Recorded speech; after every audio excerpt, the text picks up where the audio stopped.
অলংকার বা জমকালো শব্দের যোজনা নয়, কোনো বেদনাও নয়।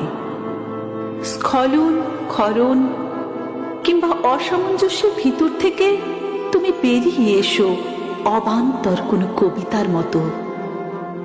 আমি স্বীকার করে নেব তোমায়। সময়ের একটা পবিত্র পুরোহিত দীপ্তির মতো আমাদের জনহীন মধ্য সমুদ্রের ভিতর থেকে তুমি এসো আলোক কুয়াশার রক্ত মাংসহীন এক কোণে।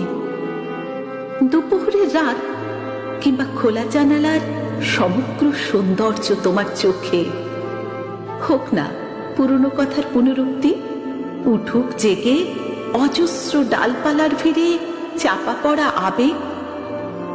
তোমার মুখের কথায় পৃথিবীর শেষ সীমান্ত খুলে যাক, ধরা দিক তুচ্ছতম শতাব্দীর ভাব ও অভাব। আমরা সময় ও সৃষ্টিকে টুকরো টুকরো করে ছিঁড়ে নিজেদের ব্যবহারযোগ্য করে নেব।